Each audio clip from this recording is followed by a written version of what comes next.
dessus. Ça va aller, ça va aller. J'irai au Tomokumak et je partirai pas sans l'avoir fait. Forcément, quand on fait un film, on adapte avec sa sensibilité. Maintenant, j'ai pas pu tout mettre parce qu'il y a énormément de choses dans le roman et dans le journal de bord. Après, on a fait des choix avec Stani à l'écriture, on a fait des choix voilà, qui rassemblaient par exemple le personnage de Tonton, que joue Daniel Duval, et c'est le résumé de 2 ou 3 personnages différents, parce qu'il y a beaucoup de personnages qui lui disent « n'y va pas, c'est l'enfer, tu verras, tout va pourrir en toi, tes chaussures, ta peau, tes orteils, tout va pourrir ». Ça, on l'entend plusieurs fois. On ne pouvait pas le mettre tout le temps, donc du coup, le personnage de Daniel Duval, le Tonton, voilà, rassemble un peu tout ça, et on a inventé, voilà, ça on l'a inventé.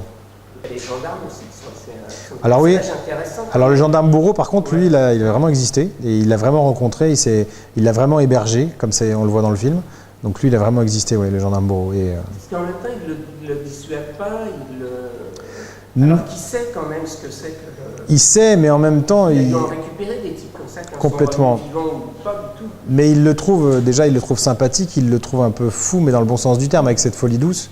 Et il l'accueille pour qu'il reprenne des forces. Si là, vous ne savez pas où dormir, je vais vous inviter à dormir, vous voulez vraiment y aller, je vais vous présenter le capitaine du village, Aloïke.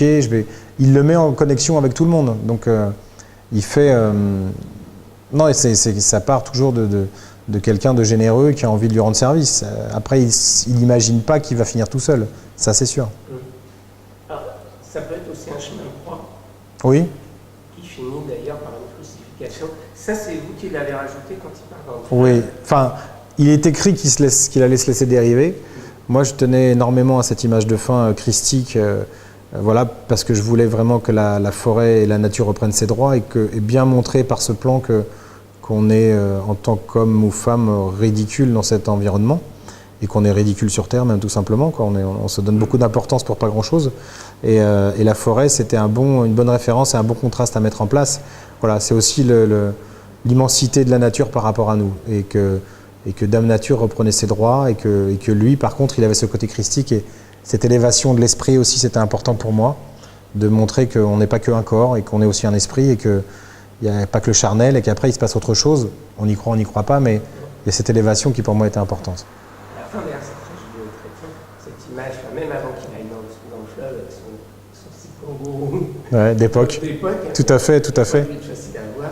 Et cette espèce de danse où on se dit qu'il est en train de monter au Golgotha. Complètement, complètement. Après, une fois qu'on a vu la dernière image. Complètement, c'est une danse vraiment mystique, presque de danseur. C'est presque un danseur décharné, mais c'est une fièvre dansée, quoi. Voilà. Moi, le corps est très important pour moi, parce que le corps raconte des choses sans besoin, on n'a pas besoin de mots avec le corps. Et le corps, le physique, toujours très important pour moi dans tout ce que je filme. Donc c'était un moment important.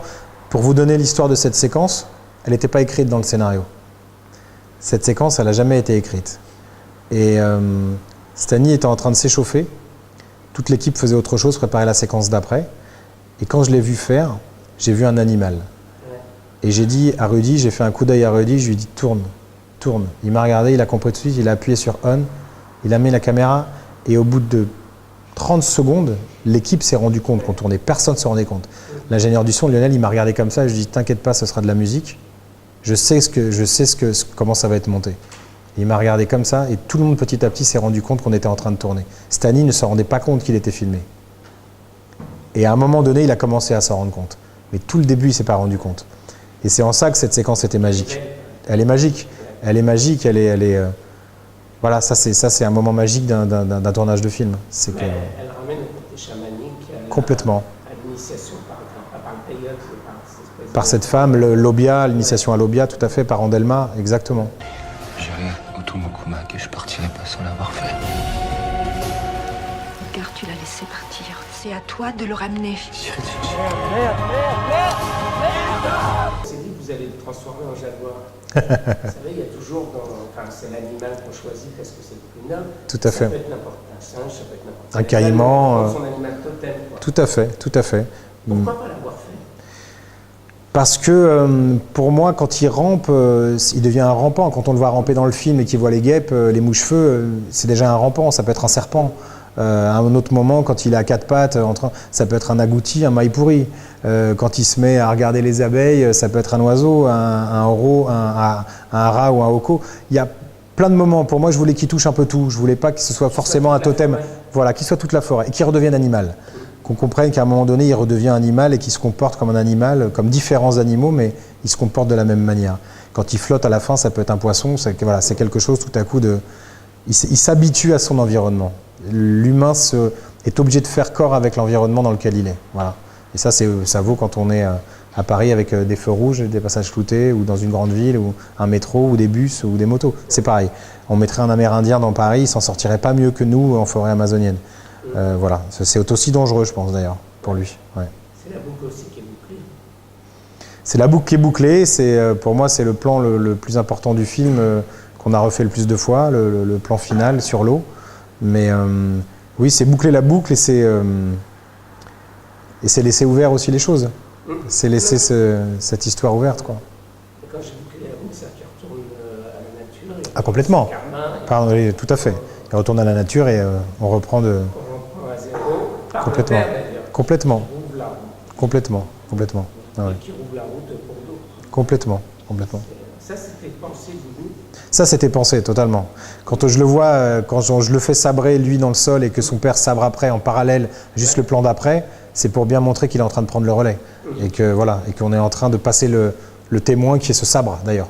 Voilà. C'est que lui va devenir explorateur, il est en forme, il arrive, et son fils est en fin de vie, quoi. Voilà. Donc ça, c'est pour bien montrer ce témoin. On est vraiment en train de se passer le témoin qui est ce sabre. Ouais. En plus, ce qui est intéressant, c'est que la forêt, vous la montrez souvent étouffante.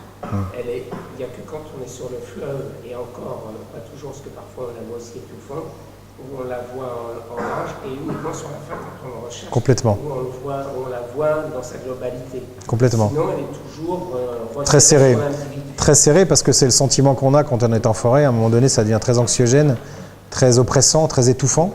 Et c'est ce sentiment qu'on a. Donc je voulais vraiment montrer ça, comme je voulais montrer qu'on voit très peu d'animaux en forêt. Ça aussi, c'est très vrai. On pense, quand on n'y a pas mis les pieds, on pense qu'on va voir des animaux tous les centimètres, chaque mètre, on va en découvrir un. C'est faux. Eux nous voient, mais nous, on ne les voit pas. Donc voilà, c'était aussi d'être vrai par rapport à cet environnement. Ne pas raconter autre chose ou ne pas embellir les choses, ni non plus tomber dans le cliché de l'enfer vert. Voilà. Je voulais juste être juste par rapport à ce qui pouvait se passer en forêt. Et moi, c'est ce que j'aime bien, c'est le côté réaliste, que je vous disais, un peu documentaire, qu'on retrouve d'ailleurs, on pense à Aguirre. Bah, il y a cette même folie. Complètement. Lui, il ne cherche pas l'Eldorado, je sais pas. Ouais. L'Eldorado, c'est une montagne. Complètement. Et c'est de dériver avec son radeau aussi, c'est assez...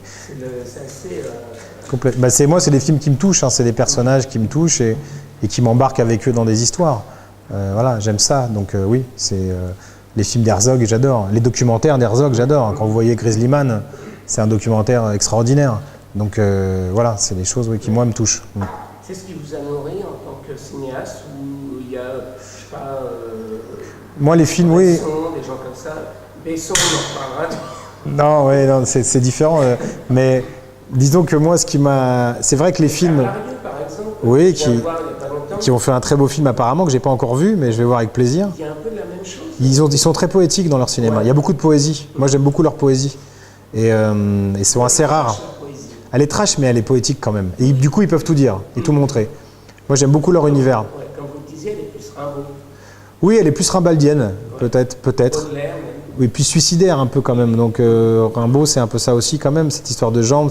Il se prenait aussi pour un explorateur, Rimbaud. Il disait qu'il était explorateur, il est parti en Afrique. Exactement. Mais non, c'est vrai que moi, les films d'Herzog, les films de John Borman, la Mission de Roland Joffé, c'est des films qui m'ont marqué gamin. Après, il y a d'autres films. Dernièrement, j'aime beaucoup le cinéma de Darren Aronofsky. Je trouve que Requiem for a Dream, c'est un chef-d'œuvre. Il y a plein de films qui m'ont marqué aussi. Je trouve qu'Inarritu est un grand metteur en scène. Birdman, j'ai beaucoup adoré Birdman. Enfin, j'ai adoré Birdman. Il y a aussi des jeunes réalisateurs qui m'ont touché dans leur façon. Mais ça reste toujours des films sur l'humain, quand j'y pense. Sur cette transcendance de l'humain, sur cette dimension humaine. C'est ça qui m'intéresse dans le cinéma. Voilà. Et quand je cite tous ces réalisateurs qui ont 30, 40, 50 ans d'écart, c'est ça. Et puis je pourrais citer, pour moi, les chefs-d'œuvre de Vittorio De Sica, Il ladri di bicicletta, Le voleur de bicyclette ou Chouchia, c'est des chefs-d'œuvre pour moi. tout ce cinéma du néoréalisme italien, j'adore.